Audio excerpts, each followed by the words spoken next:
Zombie Apocalypse.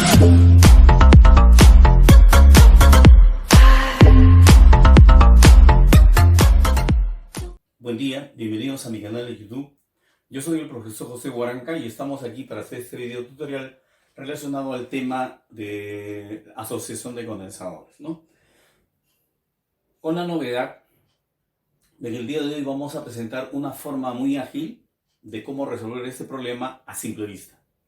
Por supuesto, vamos a hacer la aclaración también cómo se puede procesar toda esta información para que ustedes tengan un recorrido de cómo llegar a ese razonamiento. La idea es de que ustedes puedan hacerlo también de manera ágil, porque estos problemas tienen esa posibilidad, ¿ya?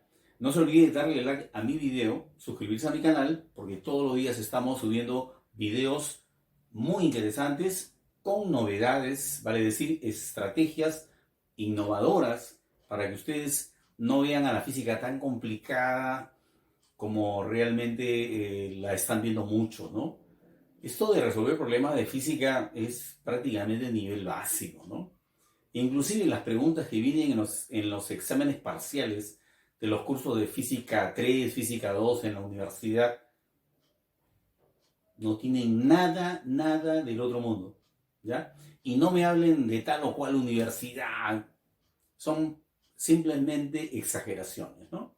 Bien, entonces vamos a disponernos a resolver ese problema. Lo primero que tendríamos que hacer es recordar cuándo dos condensadores están asociados en serie. Bueno, la primera característica visual es de que están en una misma línea. Y la otra característica es de que en ambos o en los condensadores que están sobre esa línea debe haber la misma carga en cada uno de ellos, así como en el total, ¿no? ¿Cómo es eso? Bueno, si a la placa de la izquierda del primer condensador le proporcionamos 4 cargas positivas, por atracción coulombiana o atracción electrostática va a atraer a 4 negativas. Estas 4 negativas se habrían separado de sus respectivas parejas. Estas 4 positivas a su vez atraerían a 4 negativas. Y así este y este otro condensador y todo lo que podrían estar en esa misma línea van a tener la misma carga. Esa es una de las fundamentales propiedades de esta asociación. ¿Qué pasa con el voltaje? Bueno, el voltaje total se reparte una porción para el primer condensador y otra porción para el segundo condensador, de tal manera de que los voltajes me están dando un total. Si nosotros aquí en esta suma reemplazamos el voltaje respectivo en el cociente de carga entre capacidad, como las cargas son iguales en los numeradores se van a cancelar y me va a quedar esta expresión. Esta es la expresión que queda justamente después de haber cancelado carga, porque las cargas son las mismas. Entonces, al final, no necesitamos memorizar ninguna fórmula, porque eso también se puede deducir. Y en el caso de la asociación en paralelo, lo que se comparte es el voltaje, ¿no? Para que dos condensadores estén en paralelo, deben estar conectados al mismo par de puntos. Vale decir, si yo fuera un condensador y quisiera entrar en asociación, tendría que poner un extremo, o sea, un terminal en un punto y el otro terminal debería ir al otro punto, ¿no? Entonces así tendríamos 3 condensadores conectados siempre cada uno de ellos entre los puntos A y B, entre los puntos A y B, entre los puntos A y B, no, toditos. Y en este caso lo que se reparte es la carga, ¿no? La carga que llega a uno más la carga que llega al otro vendría a ser la carga total. Y en este caso, las cargas se pueden reemplazar por el producto capacidad por voltaje. Capacidad por voltaje. Como el voltaje es el mismo, en cada uno de los términos se cancela y quedaría la expresión simplemente suma de las capacidades para hallar la capacidad total o capacidad equivalente, ¿no? Como se le llama. Bien, y empezamos con la solución de este problemita. Lo primero que tenemos que hacer es descubrir quiénes están en serie, quiénes están en paralelo y si hay una asociación mixta, ¿no? De repente todo está en serie, todo está en paralelo, de repente una parte en serie y otra parte en paralelo, ¿no? Para ello nos vamos a ayudar del siguiente criterio. Para que los extremos de un conductor o de un segmento, de una línea la que encontramos acá, se encuentra el mismo potencial entre, si acá tenemos un segmento y queremos saber si los extremos están al mismo potencial o a potenciales diferentes, tenemos que ver si hay condensador. Si en este segmento hay un condensador, entonces tenemos que encontrar voltajes distintos en los extremos. salvo el caso de aquellos condensadores que estén de más, ¿no? Que ya también estamos haciendo un video justamente para ver esa situación. Ya, pero si hay un condensador, entonces le ponemos letras diferentes porque representarán voltajes distintos. Pero si no hay condensador, entonces le tenemos que poner la misma letra. Vamos a empezar entonces de una vez haciendo esto. Primero, para que un punto sea un nudo, deben llegar por lo menos 3 líneas. Esto de acá será un nodo, o nudo, o soldadura, sí, porque están llegando por lo menos 3 líneas. Le voy a poner una letra. Este otro, también, ¿ya? Son los bornes del circuito, ¿ya? Esta es la placa positiva de la batería y acá está la placa negativa, ¿no? Aquí está la fuente de alimentación, ¿ya? ¿Qué más? ¿Este otro punto será un nodo? Sí, pero no le puedo poner la letra Y ni la letra X. ¿Por qué, profesor? Porque ustedes están viendo que de por medio hay un condensador. Es el condensador el que está provocando una diferencia de potencial. Por lo tanto, si acá le he puesto X, acá no le puedo poner X. Le tengo que poner otra letra, representando otro voltaje, ¿no? Entonces, ahí está otra letra. Bien, ¿y qué pasa con este punto? También es un nodo. ¿Pero qué letra le ponemos? ¿X, Y o A?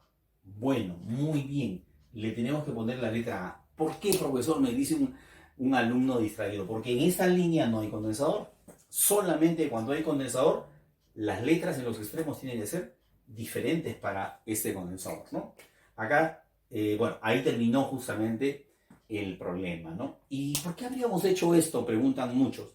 Bueno, fíjense, porque ese segmento, si yo lo acorto un poquito, un poquito más, y así voy procediendo a cortar, como si fuera una banda elástica que se contrae, encontraríamos que este condensador de 3 microfaradios y este de acá de 6 microfaradios estarían conectados en paralelo.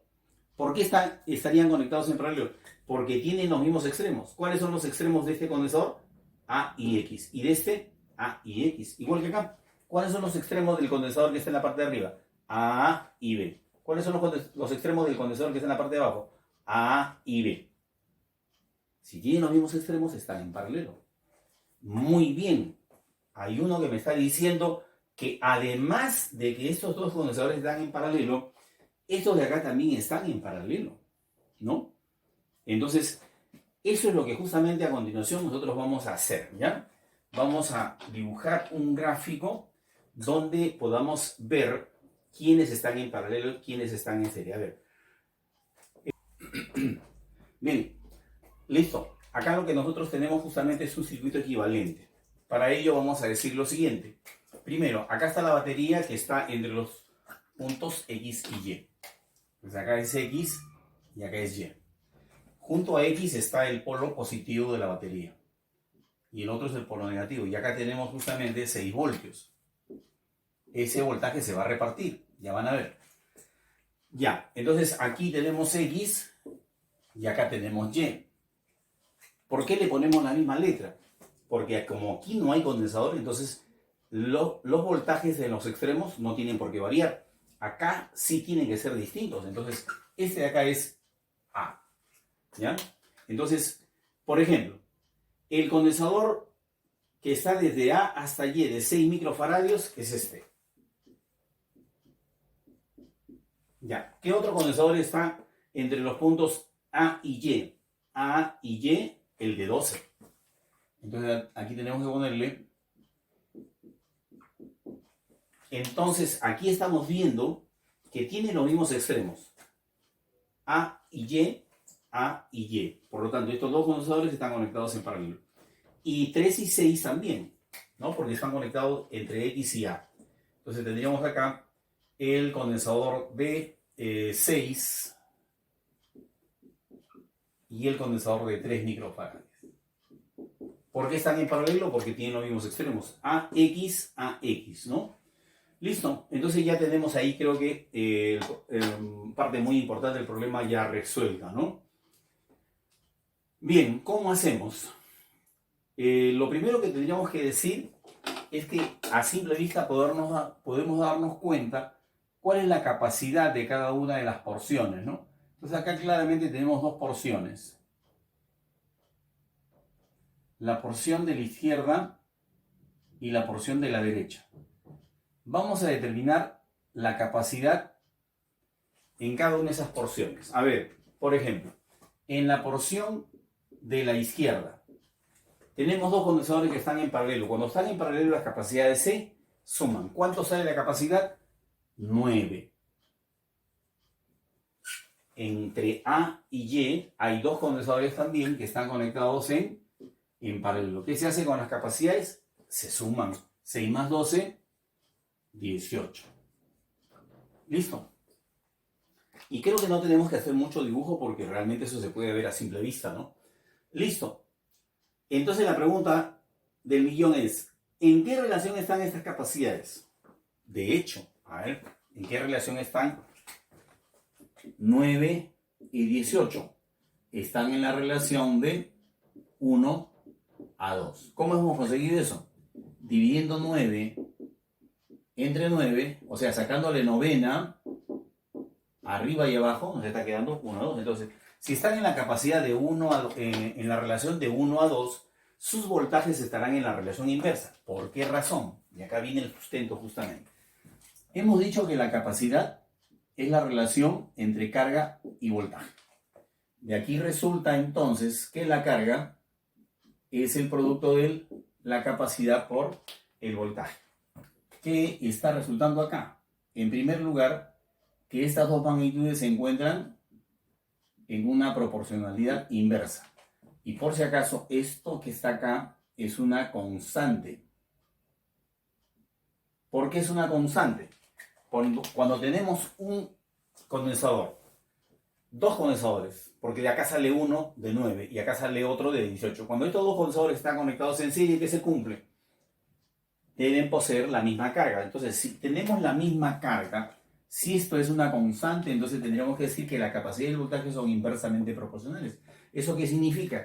Que si las capacidades están en la relación de 1 a 2, ¿no? Porque sacándole novena acá sale 1 y sacándole novena acá sale 2. Si las capacidades están en la relación de 1 a 2, los voltajes tienen que estar en la relación inversa, no de 1 a 2, sino de 2 a 1. Conclusión, aquí vamos a tener una repartición del voltaje, ¿no?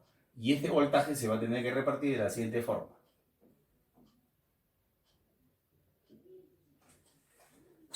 Vamos a repartir 6 voltios, de tal manera que una cantidad sea el doble de la otra. Entonces, esa repartición es muy sencilla. Tendríamos que decir que aquí hay simplemente 4 voltios, mientras aquí hay 2 voltios. ¿Ya? ¿Cuánto es 4 más 2? 4 más 2 es 6. Entonces, aquí tenemos hecha ya la repartición y ya podríamos decir que el voltaje para el condensador de 3 microfaradios es 4. El voltaje para el condensador de 6 microfaradios es 4. El voltaje para el condensador de 12 microfaradios es simplemente 2. Y para este otro capacitor que también tiene una capacidad de 6, el voltaje es 2. ¿Para qué me sirve ese voltaje? Para determinar justamente la carga, ¿no? Recuerden lo que hemos anotado ahí, de que la carga se puede determinar multiplicando la capacidad por el voltaje. Me están pidiendo la capacidad en el condensador de 3 microfaradios. Multiplicaremos su capacidad por su voltaje. ¿Cuál es la capacidad del condensador de 3 microfaradios? Es 3 microfaradios. ¿Cuál es el voltaje que le corresponde? 4. Entonces, ¿cuánto me da el producto? 12 micro. En este caso, si es carga, tendría que ser microcoulombs. Entonces, tendríamos ahí la carga ya determinada, así de esta manera, 12 microcoulombs, ¿no? Pero también nos están pidiendo el voltaje que está soportando ese condensador. Y como ya hemos visto, el voltaje para acá es de 4 voltios. No quiero terminar el video sin decir la carga de cada uno, ¿no? Sería acá. Ya para calcular la carga de este condensador, multiplico su capacidad que es 3 por su voltaje que es 4. ¿Cuánto me da? 12. Para este condensador la capacidad es 6 y el voltaje es 4. Entonces acá sería 24 microcoulombs. 6 por 2, 12 microcoulombs. 12 por 2, 24 microcoulombs. Si yo sumo aquí estas dos cargas, porque las cargas se suman en paralelo, sería 12 más 24, 36. Va a resultar la misma carga que la que obtenemos aquí. Soluciona el problema. ¿Qué les pareció? Y yo digo, para terminar, lo mismo. Todo esto se puede hacer a simple vista. Bien chicos, espero que lo estudien el video y le saquen el máximo provecho porque esta es una forma muy sencilla de cómo llegar a la respuesta a los problemas, ¿no?, más típico de los exámenes de admisión, no solamente de las universidades de Perú. Estamos preparando videos justamente con la resolución de los problemas más típicos de las más importantes universidades de América. Obviamente las universidades de Perú no son las más importantes, ¿no? Entre las más importantes de América están las universidades de Brasil, están las universidades de Chile, las universidades de México, las universidades de Colombia también, entre las más importantes, ¿no? Lamentablemente tenemos que decir que las universidades de Perú no tienen ese nivel que ya quisiéramos los peruanos, ¿no? Para eso hay que trabajar. Entonces denle like a este video y compártanlo en sus redes sociales. Nos vemos en el siguiente.